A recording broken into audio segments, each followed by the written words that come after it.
தனி சிறப்பு மிக்க ஆடி மாதம். ஆடி மாதத்தை அம்மன் மாதம் என்றே அழைப்பர். ஏன், ஆடி என்பதே ஒரு தேவமங்கையின் பெயர்.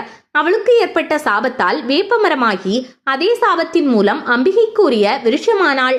அதனால் வேப்பமரம் மிகவும் புனிதமானது என்கிறது புராணம். ஆடி மாதத்தில் தான் பூமாதேவி அவதரித்தாள். அந்த அம்பிகைக்கு விழா எடுப்பதன் மூலம் அம்பிகையின் அருளுடன் வளமாக வாழவே அம்மன் கோவில்களில் பிரார்த்தனைகள் நடைபெறுகின்றன.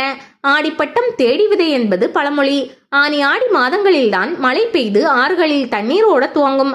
அதனால் அப்பொழுது விவசாய வேலைகள் துவங்குவதால் விவசாயிகளின் இல்லத்தில் மகிழ்ச்சியும் ஆனந்தமும் குடிக்கொள்ளும்.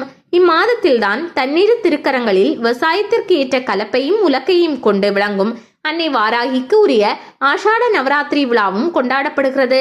பண்டைய காலத்தில் பஞ்சபூதங்களை வணங்கி வந்தபோது மழைக்குரிய தெய்வமாக போற்றப்பட்ட தெய்வமே மாரியம்மன்.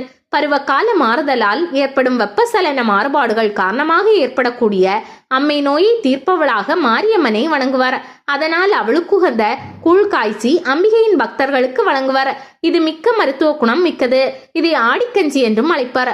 அதிமதுரம், சீரகம், திப்பிலி, சின்ன வெங்காயம், திரிகடுகம், குன்னி வேர், ஒளிஞ்சி வேர், சீட்டாமுட்டி, கடலாடி வேர் இவற்றை இடித்து ஒரு வெள்ளை துணியில் கட்டி காய்ச்சிய கஞ்சியில் இதனை சிறிது நேரம் போட்டு ஊற வைத்து எடுத்துவிட அதன் சாரம் கஞ்சியில் இறங்கும். பின்னர் மருத்துவ குணமிக்க இக்கஞ்சியை எல்லோருக்கும் கொடுப்பர். ஆடி மாதத்தில் வரும் பூரத்தன்று பூமாதேவியின் அம்சமாக அவதரித்தாள் ஆண்டாள். கண்ணனையை காதலித்து ஸ்ரீரங்கத்தில் அவர் திருக்கரங்களை பற்றி திருமாலுடன் இரண்டர கலந்தவள். அன்றைய தினத்தில் ஆண்டாள் அவதரித்த திருவில்லிபுத்தூரிலும் ஸ்ரீரங்கம் ரங்கநாதர் கோவிலிலும் மற்றும் பல திருமால் ஆலயங்களிலும் ஆடிப்பூர விழா விமர்சையாக கொண்டாடப்படுகிறது.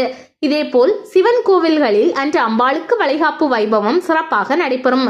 அன்று அன்னையை விரதமிருந்து வழிபட்டால் அஷ்டமா சித்திகளும் கைகூடும் என்பர்.